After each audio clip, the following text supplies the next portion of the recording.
மகிமை மாட்சிமை மாவேந்தன் உமக்கே. மகிமை மாட்சிமை மாவேந்தன் உமக்கே. புகழும் கனமும் தூயோனே உமக்கே. கர்த்தருடைய பரிசுத்த நாமத்திற்கு மகிமை உண்டாவதாக. ஆண்டவராக இயேசு கிறிஸ்துவ நாமத்தில் வாழ்த்துக்கள். கிருபையும் சமாதானமும் உங்களுக்கு பெருகுவதாக. அன்பானவர்களே, இந்த நாளிலும் தேவனாகிய கர்த்தர் நமக்காய் கொடுக்கின்ற அவருடைய வாக்குறுதியானது என்னாகம புஸ்தகத்தில் 14ஆம் அதிகாரத்தில் 21ஆம் வசனம், பூமியெல்லாம் கர்த்தருடைய மகிமையினால் நிறைந்திருக்கும் என்று என்னுடைய ஜீவனை கொண்டு சொல்லுகிறேன்.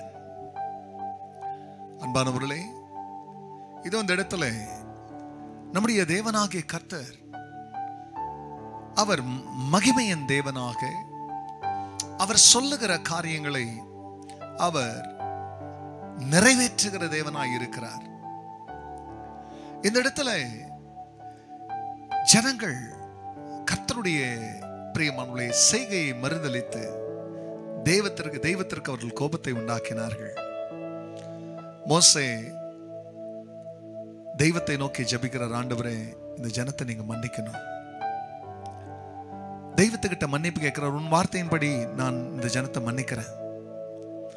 ஆனா இந்த ஜனங்க எனக்கு முன்னால முறுமுறுத்தாங்க இல்லையா, அந்த முறுமுறுத்தவர்களுக்கு முன்னால என்ன நம்புறாங்க பாருங்க.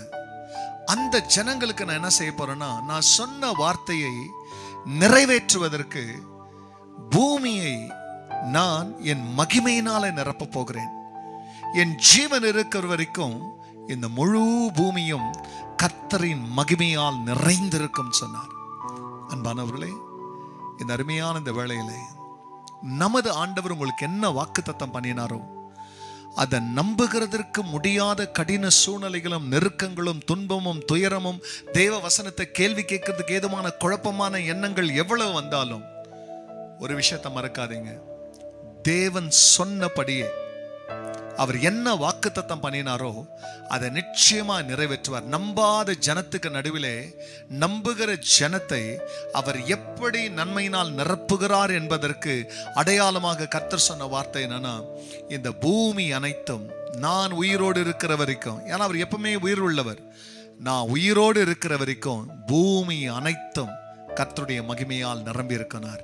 ஆகையால் கர்த்தருடைய வசனம் உனக்கு என்ன சொல்லுச்சோ அந்த வசனத்தின்படி கர்த்தர் உனக்கு செய்வதிலே தேவன் அந்த சொல்லின் மேலேயும் உண்மையிலையும் தமது மகிமையை அனுப்பி சொன்னதை நிறைவேற்றுகிற தேவனாய் இருக்கிறதுனால இப்படி வாக்குத்தத்தம் செய்தார். தொடர்ந்து அவரை நம்புவோம். கர்த்தர் பிரியமலை அவருடைய மகிமையினால் நம்மையும் நம்முடைய குடும்பங்களையும் அவர் சூழ்ந்து கொள்வார். ஜெபிக்கலாம். பரிசுத்தரே, ஆமாப்பா, அநேக சமயங்கள்ல உங்களை அறிந்த மக்களும் கூட உங்களை விட்டு விலகிறதுக்கு ஏதுவான சூழ்நிலைகளும் கஷ்டங்களும் வந்து ஒரு சில மக்கள் உங்களுக்கு விரோதமாய் முறுமுறுத்து அவர் செய்த வாக்குத்தத்தம் எங்கே என்று உங்களை கோபப்படுத்துகிறவனுமா பேசுகிறவர்களும் உண்டு. உங்க கோபத்தை தணிக்க மன்னிப்பை வாங்கி தருகிறவர்களும் உண்டு. உங்களை நம்பின மக்கள் உங்க மகிமையை அடைகிறதுக்கு ஏதுவாக உங்க வாக்குத்தத்தங்களை பெறுகிறதும் உண்டு. இந்த காலை வேளையிலே கீழ்ப்படிதலோடு கூட உங்க மகிமையை காண உங்க வாக்குத்தத்தங்களை அனுபவிக்க கர்த்தர் தமது பிள்ளைகளுக்கு கிருபை செய்யும். ஜெபத்தை கேட்டதற்காய் நன்றி. எல்லா மகிமையும் கர்த்தர் நேரிடும். நல்மீட்பர் இயேசுவின் நாமத்தில் பிதாவே, ஆமென், ஆமென். மகிமை மாட்சிமை மாவேந்தன் உமக்கே. God bless you, church. Have a blessed day. மறக்காத படிக்கை பிரியமானவர்களே, இந்த நிகழ்ச்சியை மற்றவர்களோட கூட ஷேர் பண்ணுங்க, சப்ஸ்கிரைப் பண்ணுங்க. சபைக்கு செல்லாதவங்க சபைக்கு வாங்க. கர்த்தர் உங்களை ஆசீர்வதிப்பார். ஆமென்.